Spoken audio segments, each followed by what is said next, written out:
continuando essa exposição aí do que está acontecendo no Brasil, numa visão mais psicológica, né, traumática, e a gente falava de fraternal, já que a gente quer uma visão de justiça, né, fraterna, restaurativa. Então, o fraternal tem a ver com uma vinculação entre as pessoas, uma sensibilidade em relação ao outro, o poder, né, como diaconia e partilha, porque aquela forma que a gente apresentou antes ali de um poder, de um líder, né, mais ditador, mais autoritário, né, ela é poder para um grupo, não é um poder para a população, né? É um poder de privatização, para grupos privados, é um poder que não tem preocupação real com a solidariedade, com uma distribuição maior de oportunidades, né? Uma preocupação maior com os doentes, com os pobres, com o meio ambiente. Então, quando tem essa preocupação, a gente diz que o poder ele serve ao sentido original, que se chama diaconia. Diaconia é serviço ao outro, né? Então, o ideal é que qualquer cargo que a pessoa assuma importante, aqui no caso falando da política, ele tem essa visão, ele pode, né, querer o bem dele, da família dele, do salário dele, do recurso dele, mas ele tem que ter uma visão de servir algo maior, né? E não só os interesses dos poderosos. Então, por isso esse é um poder degenerado, um poder em cima do trauma, né? Destinos comuns, uma percepção que a gente tem um país com destinos comuns, o que a gente faz com a sociedade, com a natureza, vai reverter sobre nós, já está revertendo, na verdade, né? Isso é uma construção histórica. E também o que está acontecendo agora pode representar coisas muito mais difíceis para as nossas crianças, no futuro delas, né? Então, falar em paz e fraternidade, tem como falar sem falar em justiça? Parece que não, né? A paz não pode ser a paz das ovelhas, a paz de eu não falar, não denunciar, né? Mas é uma paz que quer a justiça, que é tocada pela dor do outro, pelo que sofre mais, e que é condições melhores, e que é a solidariedade. E solidariedade, ela ameaça muito essa visão egóica, privatizante, né? Privatizante no nível privado, do meu grupo, do eu, da minha religião, do meu grupo político. Então, eu existo em sociedade com os outros. Isso é o fraternal, é o irmão. E que marcas eu deixo diante do sofrimento das pessoas? Eu vou, na minha contribuição, eu vou cuidar mais ou eu vou ser um desses destruidores? Vou apoiar os destruidores? Eu vou votar, vou apoiar esses projetos? Ou eu vou lutar, vou votar por projetos, né, mais justos, que protegem o meio ambiente, que são mais equilibrados socialmente, que têm algum grau mínimo de solidariedade? Quando eu atuo como se a injustiça e a antifraternidade pudessem ser ignoradas, qual parte minha está atuando? E que parte essencial minha eu sufoquei? Né? Digamos assim, como um profissional, eu posso dizer assim, não vou me posicionar porque eu acho que, né, do que está acontecendo no Brasil, porque eu acho que é polarização.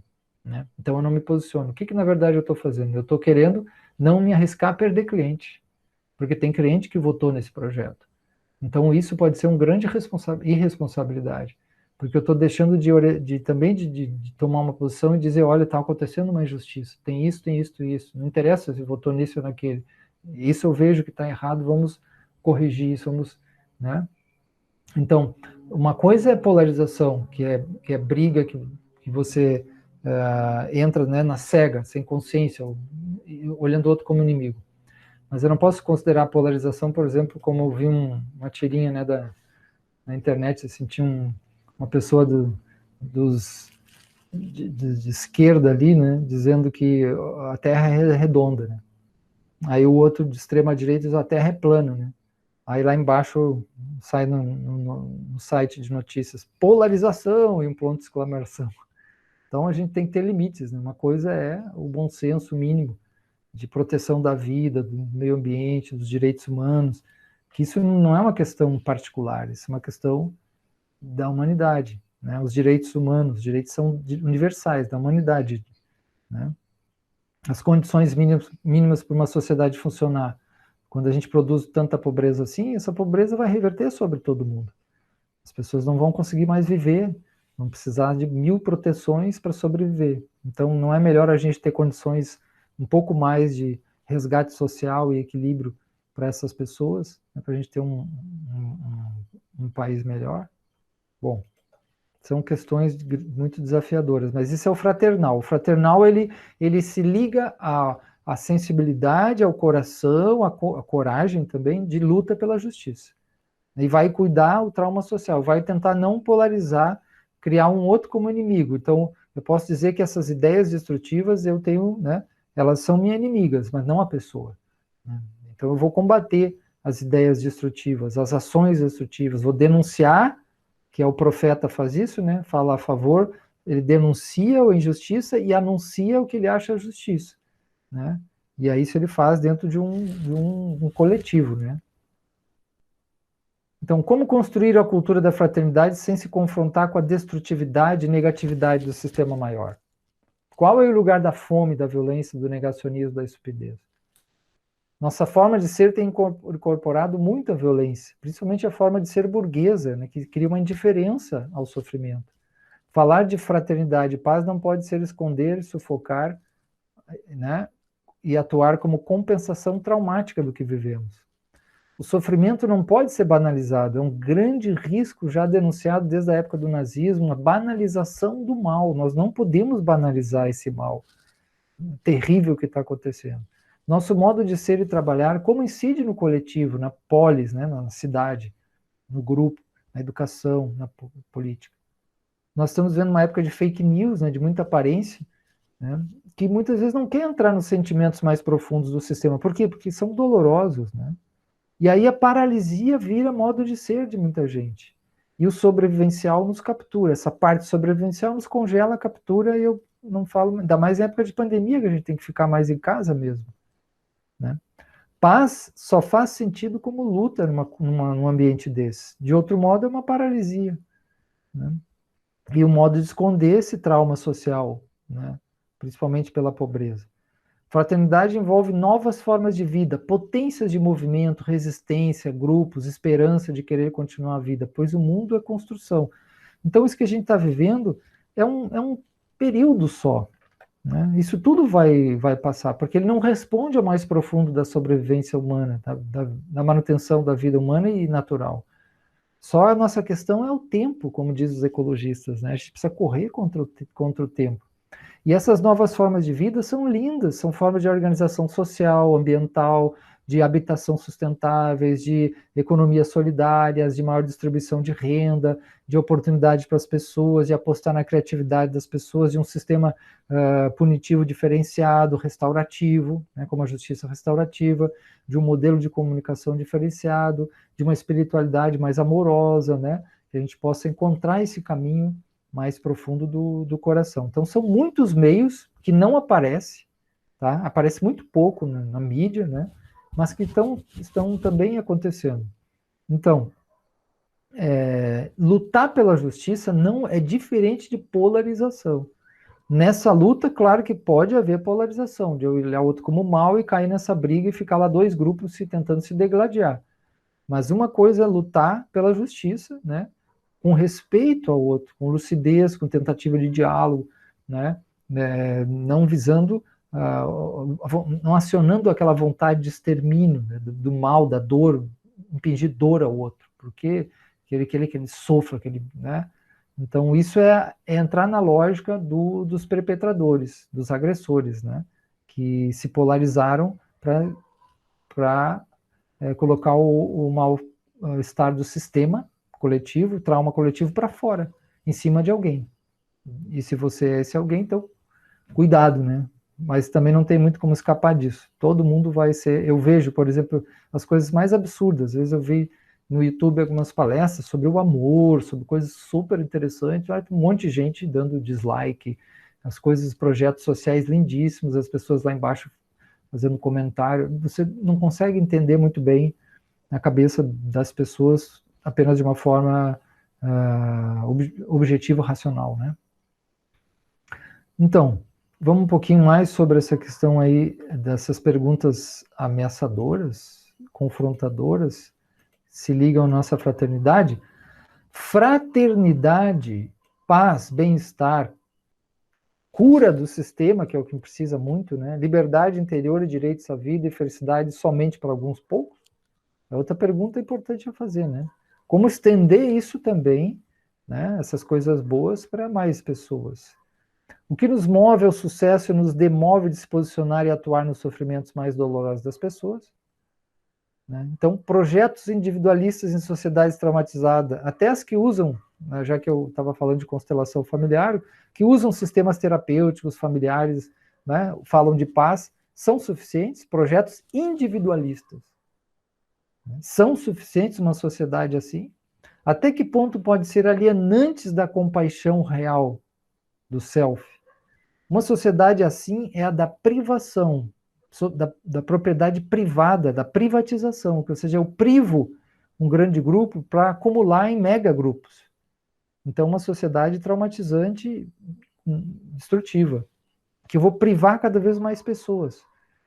A autocompaixão de pseudo-self é a que exclui a compaixão real, não pode ser tocada pelo sofrimento humano.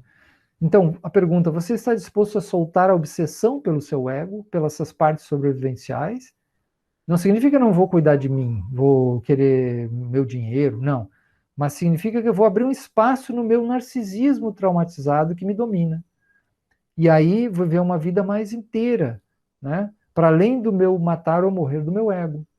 Eu vou associar o bem do meu ego com o bem do self maior, das pessoas, do grupo, né?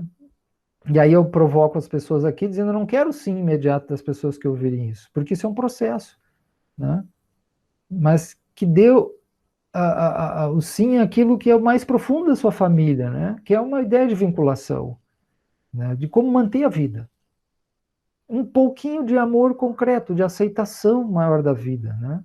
E estender um pouquinho isso para pessoas que estão já abaixo da linha da pobreza, que o Brasil voltou ao mapa da fome. Então, eu posso dar meus exemplos de coisas que eu faço, eu sei que eu não faço muitas coisas que eu deveria, mas a gente pode ajudar em projetos sociais, a gente pode ajudar com denúncias e anúncios, a gente pode ajudar com doações, a gente pode ajudar indo nas campanhas, a gente pode ajudar politicamente, pedagogicamente, tem vários meios, né? A negação sistêmica da vida gera o clamor aos céus, o clamor fraterno profético, a luta pelo reconhecimento da vida, a começar pelos que precisam mais urgentemente. Essa é uma ideia de fraternidade, né? Mas aí a gente vai precisar também desaprender esse modelo egóico para aprender um modelo mais social. Então, como pensar e agir sistêmica e coletivamente? Isso é um convite para pensar junto. A justiça restaurativa, ela convida muito a trabalhar nos coletivos, né, em grupos, em enredamentos. Como eu me enredo em redes positivas, em redes de ajuda, em redes sustentáveis, em redes de saúde, né, de integral, de ajudar as pessoas, né? A que reaprendizado social eu me proponho? Como vou olhar para o meu trauma paralisante do social? A fraternidade pede que eu reconheça que não sabemos ainda cuidar bem dos outros, e então ter humildade para buscar quem pode, né, grupos, ações, nos ajuda a viver em sociedade. Eu também me inspirei um pouco aqui nessas falas com uma palestra do professor Sidney Rocha, né, do NEINFA, né, do bairro do Coque. Eles têm um projeto social maravilhoso, e ele fez uma palestra na Semana de Cultura de Paz e Justiça Restaurativa, o professor Sidney, né, Rocha, e eu me inspirei também muito assim para essas perguntas aqui agora, né, porque ele trabalha muito nesse contexto social. Eu cheguei a trabalhar lá, dar aula de violão nessa comunidade do Coque ali um tempo, e aí me mexeu muito com o nosso grupo de justiça restaurativa, a palestra que ele fez, né? E aí eu aproveito para dizer assim, será que a gente pode fazer também uma lista de Schindler brasileira?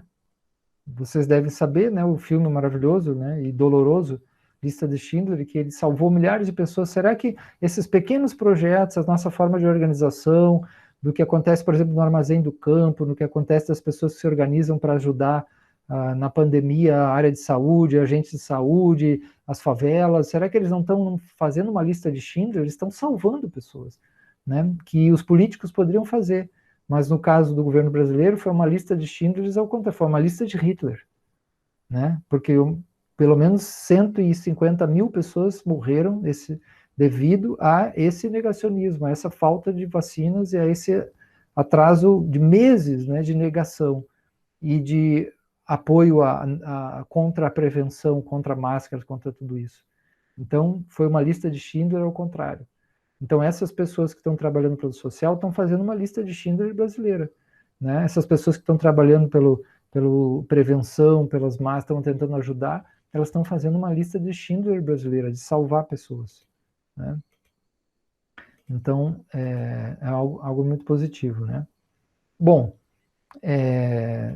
também eu lembro aqui que Bert Hellinger, quando esteve no Brasil, teve mais de uma vez, ele falou sobre a dívida social imensa que nós temos com os povos originários e pobres, né?